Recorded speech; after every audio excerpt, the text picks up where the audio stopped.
O gênero steampunk é um dos estilos narrativos que mais me atrai, né? Seja na forma de música, filme, games, animes, etc, né? E a ideia básica é você pegar a pré-ficção científica do século XIX, que basicamente mudou toda a estrutura de como o homem lida com tecnologia, e criar histórias onde justamente você discute as mudanças relacionadas ao conceito de interação homem-máquina, o que envolve também todas as questões sociais associadas a esse tema. Sendo que esse foi um dos grandes atrativos para pegar e me chamar para jogar justamente Gestalt, Steam and Cinder, né, que seria como Gestalt, né, vapor e cinzas, né. Inclusive é bem curioso que Gestalt é justamente um termo de psicológico associado a toda uma teoria que fala sobre como as partes são diferentes da interação do todo, né, já dando uma noção, né, de como o game vai pegar e trabalhar de forma um pouquinho mais elaborada a sua trama. Sendo que o que ocorre?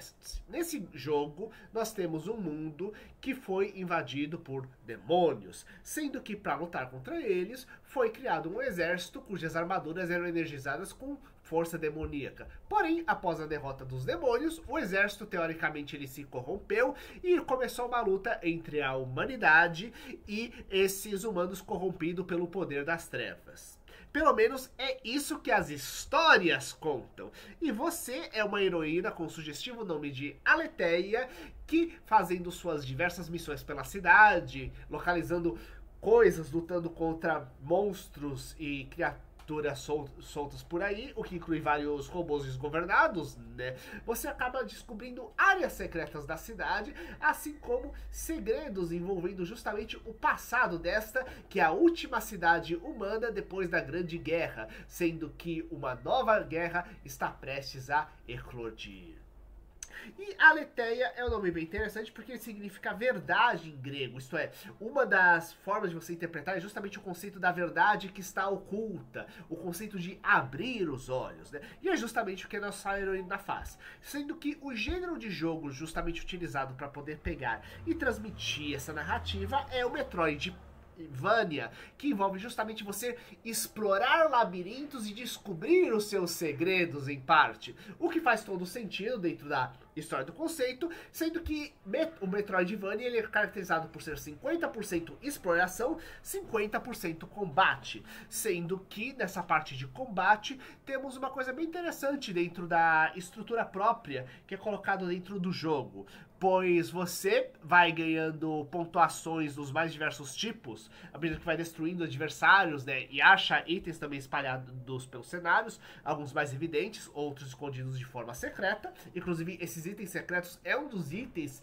que faz com que você seja estimulado a pegar e retornar em certos mapas que você já visitou, já que com novas habilidades você consegue investigar outras áreas dos mapas, justamente para conseguir habilidades especiais extras, novas pontuações, ou mesmo ser obrigatório para conseguir achar setores secretos que vão te levar para novos pontos da história. E o que ocorre? Você tem uma árvore de habilidades dentro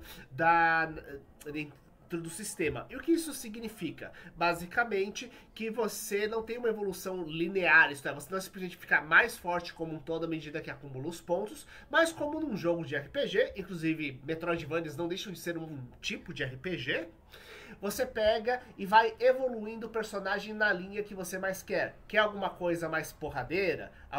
Uma personagem que seja mais resistente? Alguém que ganhe mais através da velocidade? Você vai direcionar que tipo de habilidade você considera mais adequada. Sendo que é uma árvore bem estruturada, diga-se de passagem, inclusive com o conceito de árvore, porque é uma coisa que vai crescendo e ramificando, justamente porque para atingir determinados pontos, é obrigado você passar por algumas etapas importantes dentro dessas árvores, né? Então sempre alguns pontos adicionais vão ser distribuídos em algumas outras áreas, evitando que você tenha um personagem muito desequilibrado. E possibilitando assim você testar e evoluir vários tipos de arranjo do personagem. personagem. Agora, quando vamos para a questão da exploração, é bem interessante que nós temos vários tipos de movimentos acrobáticos que a gente vai aprendendo com a personagem, e uma coisa que muitas vezes espanta a pessoa do Metroidvania, inclusive eu sou uma dessas pessoas que fugia do gênero, diga-se de passagem, justamente pela sua potencial complexidade, é justamente a quantidade de técnicas diferentes que você tem que pegar, decorar e estruturar. Inclusive, o jogo é aconselhável você utilizar com controle de joystick de videogame, você jogando ele no computador. Inclusive, você vai usar quase todos os botões, né? Só que é uma coisa que você evolui de forma fluida e intuitiva, com certa facilidade. É realmente você tem uma facilitação do processo do aprendizado das bases iniciais das habilidades do personagem, para possibilitar entrar das mais diversas formas, ativar os mais diversos tipos de mecanismos e alavancas para explorar os cenários, né?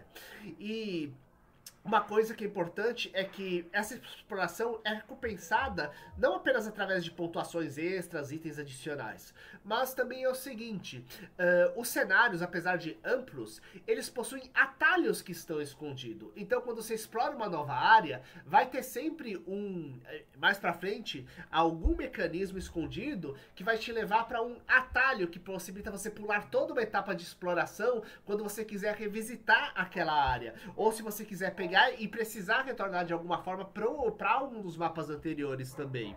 Então, isso ajuda muito, principalmente quem é iniciante dentro do Metroidvania, a não se perder nos grandes mapas complexos que tem na história, ou achar meio repetitivo ter que pegar e encarar várias e várias vezes as mesmas hordas de inimigo. Não, é possível pular isso se você sabe explorar bem justamente esse tipo de ambiente. E tudo é feito com uma paleta de cores, com os tons que vão do mais amarronzado pro colorido, que transmite muito o conceito de um mundo meio enferrujado, onde você tem alta tecnologia, só que essa tecnologia não é nossa tecnologia atual, é a tecnologia do começo do século XIX, que é meio que energizada por magia. E ao mesmo tempo você tem uma trilha sonora que ajuda a dar o tom adequado para dar um nível maior ou menor de tensão para cada uma das frases, para cada uma das batalhas, né? E uma coisa que ajuda muito pro público brasileiro é que essa narrativa toda está localizada em português. Não existem diálogos com falas para você escutar, é tudo por texto, né? E as cutscenes, elas não são como se fosse um tipo de animação em CG, 3D, não. Tudo é feito com a estrutura de pixel art, né? Tanto que parte da ideia é você remeter aos jogos de 16, 36 bits antigos, né? Só que todo aperfeiçoado com as estruturas de jogabilidade atual. Inclusive, para quem não conhece, o termo Metroidvania vem justamente dos jogos Metroid e Castlevania, que justamente foram no meio dos anos 80 que começaram e que ajudaram justamente a reestruturar o gênero, né? Um de ficção científica espacial, no caso o Metroid, e o outro justamente de fantasia sombria enfrentando vampiros, que era o Castlevania, né? E o jogo consegue curiosamente mesclar as duas ideias, já que temos uma ficção científica com toque de Dark Fantasy, afinal, é uma invasão demoníaca, ao mesmo tempo que você tem tecnologia envolvendo manipulação da eletricidade das mais diversas formas, né? E tudo isso é implementado dentro da narrativa, inclusive com uma das questões a serem desvendadas é porque a protagonista, ela consegue, sem ter uma armadura demoníaca, e ainda bem, porque senão ela seria caçada justamente pelos chefes da cidade, que parece que até que criaram uma religião específica para manipular e controlar o povo, né? Mas sim, ela parece ter acessar essa energia demoníaca de alguma outra forma indireta. Então existem segredos envolvendo justamente a origem desse exército antigo, a origem dessa guerra, que talvez não seja exatamente o que está sendo comandado pelas altas autoridades, e que isso flui justamente com a jogabilidade do game, que, como eu disse, é bastante dinâmica. Você vai aprendendo, descobrindo novas habilidades, fazendo novas combinações. Existem, claro, algumas coisas que podem pegar e afastar um pouco, ou melhor, estranhar um pouco o jogador novo, que é o fato de que quando você volta para uma área que você já matou os monstros, ou dependendo da distância do mapa que você percorre, as criaturas já vão estar lá de novo, né?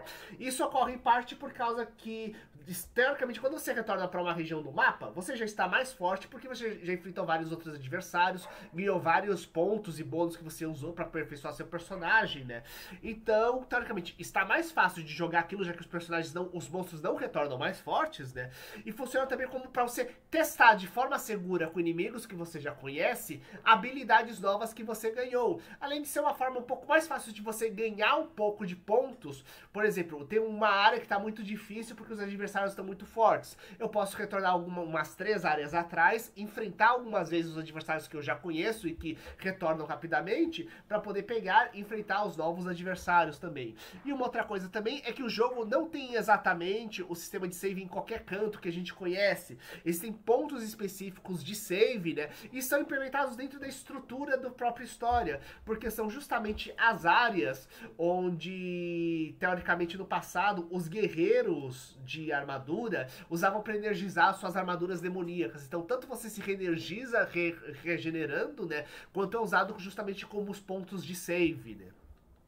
E isso aqui, é claro, é nossas primeiras impressões das primeiras horas de jogo, de até onde avançamos no momento. Contudo, como eu disse, eu era meio ressabiado com Metroidvanias, e esse eu estou conseguindo mergulhar no mundo e aprender a jogabilidade de forma bastante fluida, né, sem ter tanta dificuldade. Então eu espero que para as outras pessoas também funcione como uma ótima introdução ao gênero, especialmente para quem, como eu, passava longe com medo da complexidade da narrativa. Aqui é o Luiz, do Monstros e Aventura, e um especial para o Atopeia e CFN Notícias.